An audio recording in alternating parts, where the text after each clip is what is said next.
নারীদের রূপ টানে বিশেষ একটি প্রসাধনী হলো লিপস্টিক।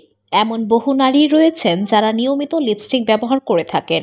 অনেকেরই ধারণা পোশাকের সঙ্গে মানিয়ে ঠোঁট না রাঙালে সাজ সম্পূর্ণ হয় না। নানা ধরনের নানা রঙের লিপস্টিক সংগ্রহ এবং তা ঠোঁটে ব্যবহার করা অনেকের কাছেই নেশার মতো।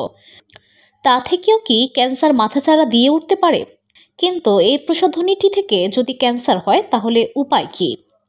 মুখ বা ত্বকের ক্যান্সারের যত প্রকার রয়েছে তার মধ্যে ঠোঁট অন্যতম। তবে চিকিৎসকরা বলছেন তা অত্যন্ত বিরল। পরিসংখ্যান দেখলে বোঝা যায় আমেরিকার মতো দেশে মাত্র 1% মানুষ ঠোঁটের ক্যান্সারে আক্রান্ত হন। ধুলো, ময়লা ও ক্ষতিকর ধূলিকণা থেকে নিমিষেই মুক্তি দেয় চৌধুরী এয়ার পিউরিফায়ার। এর শক্তিশালী সাকশন ঘরের কোনায় কোনায় লুকিয়ে থাকা সকল ধুলা টেনে ফিল্টার করে এবং বের করে আনে নির্মল ও স্বাস্থ্যকর হাওয়া।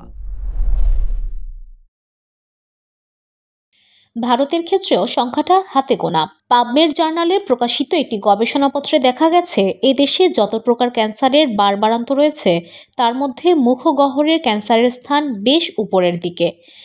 এই বিষয়ে চিকিৎসকরা বলছেন মুখগহ্বরের ক্যান্সার ঠোঁট পর্যন্ত ছড়িয়ে যেতে পারে। ঠোঁটের ওপর অস্বাভাবিক কোনো মাংসপিণ্ড বা আঁচিল গজিয়ে ওঠা থেকে গোটা বিষয়টি শুরু হতে পারে।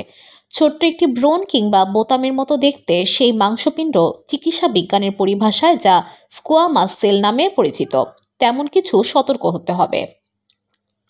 এছাড়া ঠোঁট থেকে অস্বাভাবিক রকম ছাল ওঠা, ঘা হওয়া কিংবা অতিরিক্ত শুষ্ক হয়ে যাওয়া ক্ষত না শুকানো ক্যান্সারের লক্ষণ হতে পারে।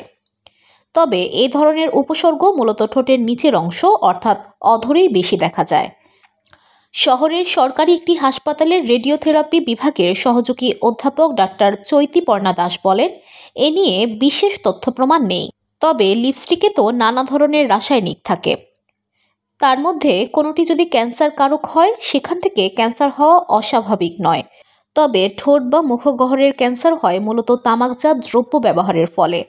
ধোঁয়াযুক্ত তো বটেই, এমনকি খৈনি বা গুটখার মতো ধোঁয়াবিহীন তামাক থেকেও ঠোঁটে ক্যান্সার হয়। এছাড়া অতিরিক্ত রোদ যেভাবে ত্বকের অন্যান্য অংশের ক্ষতি করে, একইভাবে ঠোঁটও ক্ষতিগ্রস্ত হতে পারে। এই বিষয়ে অধ্যাপক এবং বেসরকারি হাসপাতালের চর্মরোগ চিকিৎসক সুরজিৎ গড়াইয়ের মত অবশ্য ভিন্ন। তিনি বলেন, লিপস্টিক ঠোঁটে সুরক্ষা কবচের মতো কাজ করে। লিপস্টিকের পারদ থাকায় রোদ সরাসরি ঠোঁটের ক্ষতি করতে পারে না। তাছাড়া এখন বহু লিপস্টিক, লিপ বামে তো SPF বা সান প্রোটেকশন ফ্যাক্টর থাকে। এই বস্তুটির কাজই তো অতি বেগুনি রশ্মি থেকে ত্বককে রক্ষা করা। তবে কম দামি বহু লিপস্টিক রয়েছে যেগুলোর মধ্যে ক্যাডমিয়াম, লেডের মতো ধাতু থাকে, সেগুলো ঠোঁটের জন্য ক্ষতিকর।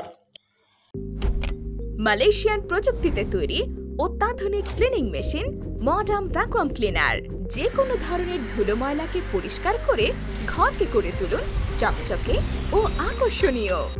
Modem, brand of luxury. ঠোঁটে অস্বাভাবিক রকম কোনো মাংসপিণ্ড থাকলে যেমন সতর্ক হবেন, তেমনি ফাটা ঠোঁট হাজার ক্রিম বা বামে যদি পেলব না হয় সেক্ষেত্রেও সতর্ক হওয়া প্রয়োজন। এছাড়া হঠাৎ যদি ঠোঁটের রং বদলাতে শুরু করে তখন অবশ্যই সতর্ক হওয়া উচিত। আবার কেউ যদি দেখেন শীতের সময়ে ঠোঁটের কোণে যে ফাটল ধরেছিল তা গরমকালেও শুকোয়নি, তখন অবশ্যই চিকিৎসকের পরামর্শ নেওয়া উচিত বলে মনে করেন চৈতিপর্ণা। এখন প্রশ্ন আসতে পারে, কোনো থেরাপি না অস্ত্রোপচার? এক্ষেত্রে চিকিৎসা পদ্ধতি কী? যে কোনো রোগের ক্ষেত্রেই রোগ নির্ণয় গুরুত্বপূর্ণ। ক্যান্সারের ক্ষেত্রে তা আরও বেশি, কারণ এই মরণ রোগ কোন পর্যায়ে রয়েছে, শাখা প্রশাখা কতটা ছড়িয়েছে এবং আগে তা দেখে বুঝে নেওয়া প্রয়োজন। সাধারণত শরীরের ভেতরে অবাঞ্ছিত কোনো অংশ বা টিউমারে ক্যান্সারের বীজ লুকিয়ে রয়েছে কিনা তা বোঝার জন্য ফাইন নিডল অ্যাসপিরেশন সাইটোলজি বা FNEC পরীক্ষা করাতে হয়। তবে সুরজিতের কথায় ঠোঁটের ক্ষেত্রে তার প্রয়োজন পড়ে না। যেহেতু ঠোঁট ত্বকের উপরিভাগের অংশ, তাই সরাসরি সেখান থেকে প্রয়োজনীয় অংশ পরীক্ষার জন্য তুলে নেওয়া হয়। সাময়িকভাবে ঠোঁটের নির্দিষ্ট একটি অংশ অসার করে পাঞ্চ বায়োপসির মাধ্যমে কয়েক টুকরো চামড়া এবং টিস্যু তুলে নিয়ে দেখা যেতে পারে সেখানে ক্যান্সারের কোষ রয়েছে কিনা। সেই অনুযায়ী প্রথমে বিভিন্ন থেরাপি করা যেতে পারে। তাতে কাজ না হলে অস্ত্রোপচার করে ঠোঁটের ওই অংশটুকু বাদ দিয়ে দেওয়া যায়। ঠোঁট পুনর্গঠন বা রিকনস্ট্রাক্ট করতে হলে পরে আরও একবার অস্ত্রোপচার করার প্রয়োজন পড়ে।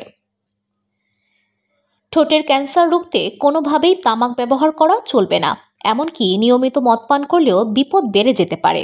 আর মুখগহ্বরের ভেতর অবাঞ্ছিত কোনো অংশ গজিয়ে উঠছে কিনা সেদিকেও বিশেষভাবে নজর রাখা প্রয়োজন। সম্ভব হলে বছরে 2 বার দন্ত চিকিৎসকের কাছে গিয়ে মুখের পরিস্থিতি পরীক্ষা করিয়ে নেওয়া যেতে পারে। VOD Bangla news desk.